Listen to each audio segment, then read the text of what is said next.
Mubs, disappointed. A lot of disgruntled United fans walking out of there. Was there any positive you could take from that today?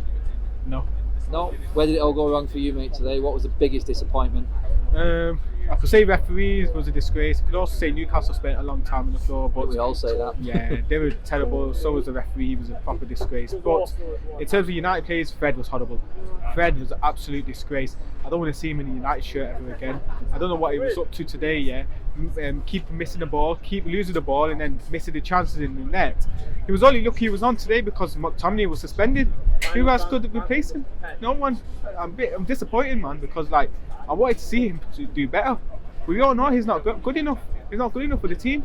Yeah, I mean, you feel like when these chances come around for these players, like you said, Danny is about fifth in the pecking order for central midfield now, it would seem. It's a rarity that he's going to get a chance like this. You need him to do more, and he's consistently failed on that side all his 5 years that he's been here, mate, hasn't he? Yeah, he's been here. He's not shown any difference. He's not shown any improvement. Maybe last season he was a bit alright, but this season he's just not done anything. That's why McTominay still plays. Everyone cusses McTominay, but I think he's a bit better than Fred in terms of that. He would try and show chances and stuff. He would try and get the ball off him, but unfortunately he was suspended today. It's like some players have adapted to Ten Hag and some are struggling. I think it's very clear now that the players he knows he can trust.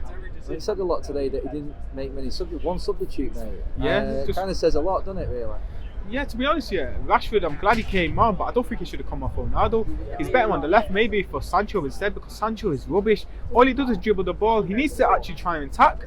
He gets the ball and then just gives it back. There's no point for that. We want you to score goals. Why is that? Why is Sancho running scared, it seems, at the moment? I mean, has it got to him? Has the stage got to him? Has the pressure sort of put this negative outlook on him? Because at times early in the season I thought he'd turned the corner. I remember saying it myself, but he does look like he's playing a bit scared at the moment, afraid to be criticised for making a mistake by taking a chance. Do you know what? He needs to try and do that. He needs to try. People might slag him off a bit, but if you try and score, you try these chances, then at least one will go in. But unfortunately, he's not trying, and that's what we need. If we want to win games, we got to actually try.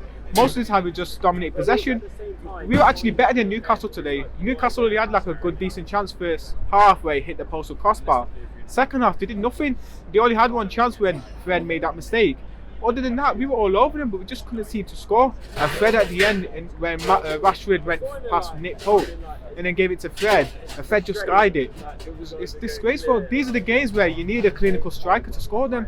Ronaldo is 37, he's not good enough to be a clinical striker. Rashford, he's not a striker. Martial's decent, but he's too inconsistent and too many injuries. On that, Mubsy, mate, I think that's where it brought us on to like where we need to improve and where we're struggling. Strikers out there right now, who would you say someone United should be going? Because I think our budget needs spending on this transfer next. I do. I think if we bought one player this summer, or even if we managed to get anyone in January, I doubt that, but I feel like our budget needs to be put on this player. Who's that type of player? Is there anyone out there for you that does this now? Who's the man? I don't know, because you always try to find these players and it always kind of doesn't do well. I think this winter we got World Cup, that might be a good opportunity to analyse which player we can find that could join our club. And in January we try and go for them. If we can't do it in January, we go for the summer. Maybe an Ivan Toney, but I don't know. I don't know if he would be good enough for us. So. Ideally, mate. And I think the price would be very expensive. We want Martial to come back and hit the ground running, but we want him to stay fit, like you said. I mean, I'm not being too disgruntled by that today. I can see the system working. And in fact, Fred coming in and it being so bad in midfield shows there is a system there because he isn't good enough to play it.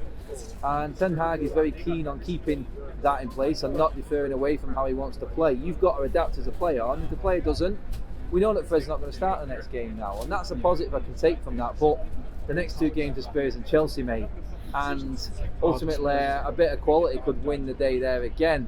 Do you reckon we've got enough from what you've seen to do anything in them games? I think the Spurs game is going to be like the Man U game the other day. The only difference is Spurs have actually got quality up front. They've got Kane and Son. They would show some threat against us, but Chelsea I'm not too sure about. That could be if you're here and there, might be a draw. But yeah, I think it's going to be tough for us coming up. But I can see what Ten Hag is trying to do. He's trying to see what players are best for us. He's doing well for us. We've actually won games, but we're not really there yet. We're not there. And unfortunately, it's games like this that's going to make us miss top 4. That's it. Mubsy, before you go, give us a man of the match, mate. It's probably easy to give you the person who's the worst, to be honest, but yeah, maybe one. Maybe Luke Shaw. I think at least he tried. Yeah, he's had 3 votes now so far, so I think most people seen it for what it was today. It was a lot of hot and puff. The energy, the effort was there, but the quality was lacking on it, mate. Yeah. Cheers for coming on, Mubsy, mate. No,